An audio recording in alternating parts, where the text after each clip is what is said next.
Before this story begins, listen closely, because what you're about to hear starts on an ordinary road and ends with a truth that changed lives forever. A mother dog and her newborn puppies were thrown away like trash, but what happened next left an entire town, a hardened businessman, and millions of viewers speechless. If you believe love can survive cruelty, if you believe small lives matter, and if you don't want to miss the moment justice finally arrives, hit subscribe now and stay with us until the very end, because this is not just a rescue story, it's a reckoning. The road was quiet in the way that only forgotten places ever are. A thin stretch of cracked asphalt curling between empty fields and dead grass, where the wind carried dust instead of voices and the sky seemed wider because no one bothered to look up anymore. And it was here, just after dawn, that she stood trembling beside a torn cardboard box, ribs showing beneath mud-matted fur, eyes darting at every passing shadow as if danger itself had learned her name. The mother dog lowering her head again and again to nudge the box that held her puppies, 5 tiny bodies pressed together for warmth, their eyes still sealed shut, their breaths so faint they seemed borrowed rather than owned, and every instinct in her screamed to run, to hide, to find shelter, yet she stayed because the road had already taught her one brutal lesson. Running didn't always save you, sometimes it just delayed the hurt, and the memory of hands shoving her out of a truck still burned behind her eyes. The sharp smell of gasoline, the slam of a door, the sound of laughter fading as the vehicle sped away, leaving her confused and bleeding and pregnant beneath a sky that offered no answers. And now, hours later, the sun crept higher, heating the asphalt until it scorched her paws, cars rushing past without slowing, their tires sending waves of wind that made the box wobble, and each time it did she pressed her body against it, bracing herself like a shield, growling weakly though her throat was dry and her legs shook. Because even broken courage is still courage when there's something smaller depending on it. And when one car finally slowed, she lifted her head, hope flickering just once, but it only sped up again, leaving behind a cloud of dust and the bitter realization that being seen did not mean being saved. And hours dragged on until thirst clawed at her insides and the puppies began to whimper, thin sounds that sliced through the silence, and she licked their tiny faces desperately, knowing it wasn't enough, knowing she was running out of time. And that was when fate shifted in the smallest possible way, when a rusted pickup pulled over not because it meant to but because its engine finally gave out, sputtering to a stop a few yards ahead, and the man who stepped out was not a hero, not yet, just someone tired, late, and irritated by another problem he didn't ask for. His boots crunching on gravel as he cursed under his breath, until he noticed the box, then the dog, then the way she didn't run, didn't attack, didn't beg, but simply stood there between him and her puppies like a living question, and something in his chest tightened in a way he hadn't felt since the day he'd buried his own grief, and as he crouched slowly, holding out an empty hand, the mother dog met his eyes, searching not for kindness but for truth, because betrayal had already taught her the cost of trust, and the road held its breath as two wounded beings faced each other, unaware that this single moment, this broken truck on a forgotten road, was about to expose a secret, unravel a lie, and ignite a chain of events that would reach far beyond this stretch of asphalt, far beyond one abandoned dog and her puppies, into the heart of a system that decided which lives mattered and which could be thrown away without consequence. The man's name was Daniel, though no one on that road knew it yet, and as he crouched there with his truck steaming behind him and the sun climbing higher, he realized how long it had been since another living being had looked at him the way this dog did. Not with expectation, not with entitlement, but with a quiet, aching plea wrapped in exhaustion, and when he reached into his truck and found an old bottle of water rolling beneath the seat, he poured it slowly into his cap and slid it forward inch by inch, careful not to frighten her, and she hesitated only a moment before stepping closer, drinking fast but not greedily, stopping again and again to glance back at the box as if counting heartbeats, and Daniel saw then what the road had hidden at first. The blood dried along her flank, the raw scrape on her hind leg, the way her body curved protectively even as she drank, and something inside him cracked open, because he remembered another roadside once, another box, another life left behind when help came too late, and without announcing the decision even to himself he shrugged off his jacket and draped it over the box to give the puppies shade,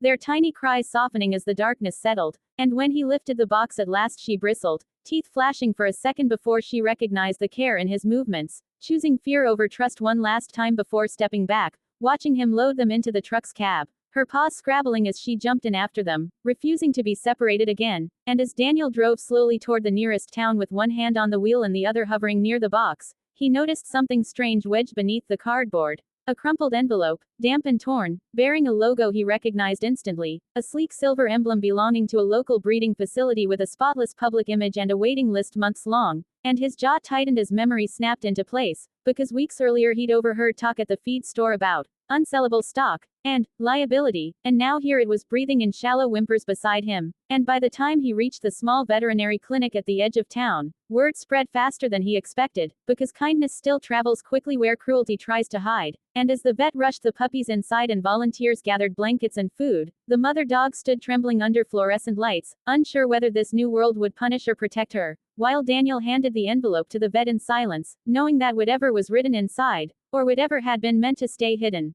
had already chosen its moment to surface. And outside, unseen by all of them, a black SUV slowed near the clinic before driving on, its tinted windows concealing eyes that recognized the emblem, the dog, and the danger of being discovered, because dumping her had been a mistake, and saving her was about to become a problem no amount of money could quietly erase. By nightfall the clinic smelled of antiseptic and warm milk, the puppies finally fed and sleeping in a tight breathing pile while their mother lay nearby on a thin blanket, her eyes half closed but never fully resting, lifting her head at every sound, every footstep, as if danger might still find a way through the walls. And Daniel sat on a plastic chair against the far wall watching her chest rise and fall, feeling the weight of the envelope in his jacket pocket like a stone, because the vet, a woman named Drive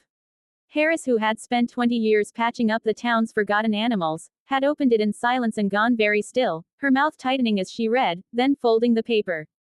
carefully and slipping it back inside as though the words themselves were contagious. And when Daniel finally asked what it said, she didn't answer right away, only looked at the dog and then at the puppies and said quietly that this wasn't abandonment, it was disposal, because the letter listed a litter number, genetic notes, and a single line at the bottom that read, non-viable, remove before inspection. And the room seemed to tilt as the truth settled in, because this wasn't the act of one cruel person having a bad day, it was policy, practiced and planned. And the facility named on the envelope, Bright Meadow Canines, was the same one sponsoring charity events, donating to schools, posing smiling families with glossy puppies on billboards. And Daniel felt something hard and cold settle in his chest as realization followed realization, because Bright Meadow had contracts, lawyers, friends in places that didn't like trouble. And as if summoned by the thought, headlights swept across the clinic windows and a knock sounded at the door, sharp and confident, not the knock of someone asking for help but of someone expecting compliance. And when Dr. Harris opened it, two men stood there in clean jackets with polite smiles that didn't reach their eyes, introducing themselves as representatives of Bright Meadow, claiming they'd received a report of stolen property. And the mother dog rose instantly, placing herself between the men and her puppies, a low warning growl vibrating from her chest. And Daniel stood too, heart pounding, because he recognized intimidation when he saw it, the kind that wore courtesy like a disguise. And when Dr. Harris refused to hand the animals over without documentation, one of the men glanced meaningfully at the waiting room camera and said calmly that mistakes could be very expensive for small clinics, that reputations were fragile things. And for a moment the room balanced on the edge of fear, but then the smallest puppy stirred and whimpered, a thin sound that cut through everything else. And Dr.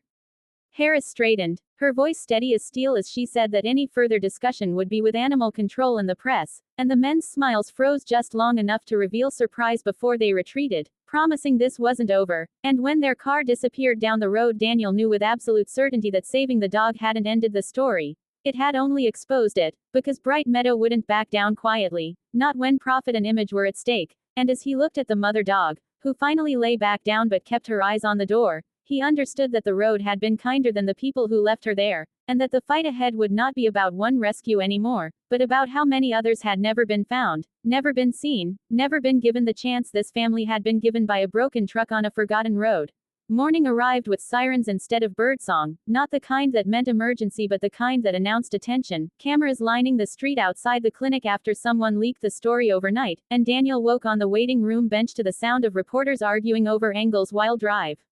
Harris moved like a general preparing for battle, because once the truth slipped into daylight there was no pushing it back into the dark. And the envelope's contents, blurred but unmistakable, flashed across local news feeds, igniting outrage from animal welfare groups and former Bright Meadow employees who began posting anonymously, describing quotas, quiet removals, and the unspoken rule that only perfect puppies deserved care. And as the mother dog watched the chaos from behind the glass, her tail low and body tense, Daniel noticed something new in her eyes. Not fear this time, but recognition, because when a woman pushed through the crowd and froze at the sight of her, dropping her microphone with a sharp clatter, it wasn't a reporter's shock but a personal one, and the woman whispered the dog's name without realizing she'd said it aloud, a soft broken sound that made the dog lift her head instantly, ears pricking, eyes locking onto the voice as if it had been waiting for it, and when the woman said the name again, tears spilling freely now, the dog stepped forward, whining, pressing her head against the glass, because this woman had once been her handler, a junior trainer at Bright Meadow who had disappeared months earlier after filing an internal complaint, and in that moment the story shifted from scandal to exposure, because the woman, Emily, told the cameras what she'd never been allowed to say before, that the dog had been designated as a breeding failure after complications during labor, that she'd been scheduled for euthanasia along with any imperfect offspring, and that Emily had tried to intervene only to be threatened with lawsuits and blacklisting, and when she quit and vanished, the dog vanished too, presumed, handled, but now here she was, alive, protecting 5 living witnesses, and Bright Meadow's carefully polished image cracked wide open, yet power doesn't fall without pushing back, and by afternoon a court injunction arrived demanding the animals be surrendered pending investigation, police escort included, and as officers approached the clinic, the mother dog placed herself squarely in front of her puppies again, hackles raised, ready to fight a system she didn't understand but no longer trusted, while Daniel felt the old fear return, the sense that doing the right thing was about to cost everything, and when Dr.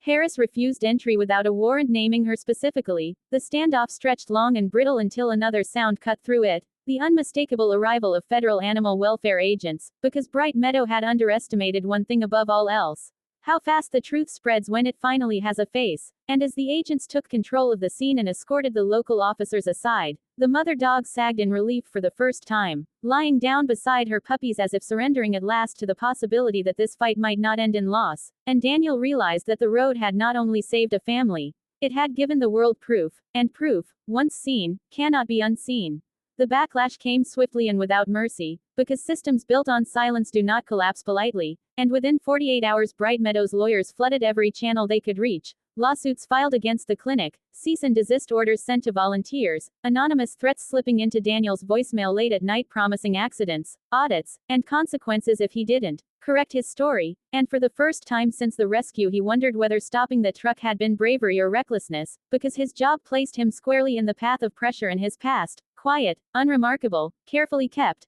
suddenly became something others wanted to dig through for leverage, yet each time doubt crept in he would look at the mother dog, now called Hope by the clinic staff, lying curled around her puppies with a vigilance that never slept, and he would remember that she had faced worse with far less, and as federal investigators widened their probe former employees came forward in waves, describing hidden ledgers, falsified records, and road drops, carried out under cover of night, and Bright Meadow's owners appeared on television denying everything with practiced sincerity, but the evidence grew heavier by the hour, too many stories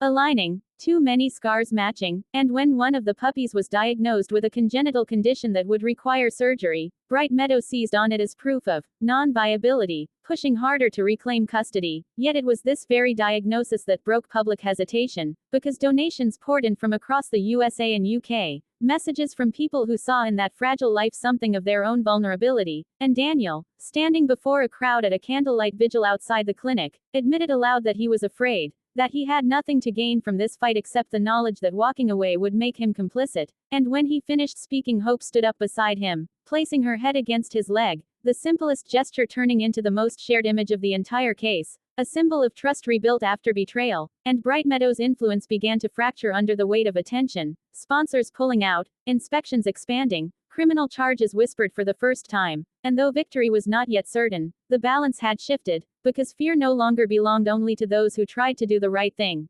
The end did not arrive in a dramatic courtroom collapse or a single headline declaring justice served, because real endings rarely do, but it came instead through accumulation, through documents sealed and unsealed, through resignations announced quietly on Fridays, through charges filed that named names rather than hiding behind logos, and months later Bright Meadow's gates stood locked under federal order, its glossy billboards stripped bare, and while appeals dragged on, the damage was done, because the truth had already outrun their money, and Hope's puppies grew strong under careful hands, even the smallest one surviving surgery and learning to run across the clinic yard with a determination that mirrored his mother's, and when adoption day came Daniel surprised himself by not letting go, because some rescues change you permanently, and as he signed the papers he realized that the road had not only saved Hope, It had redirected him too, and on a quiet morning not unlike the one where it all began, he drove that same stretch of asphalt with Hope in the passenger seat and the puppies tumbling in the back, the wind carrying grass instead of dust now, and he stopped where the box had once sat, not out of pain but out of gratitude, because even the darkest places can become beginnings when someone refuses to keep driving, and as the sun rose higher Hope leaned against him, no longer guarding against every shadow, finally free to rest, and the world moved on carrying her story as proof that cruelty depends on invisibility, but compassion,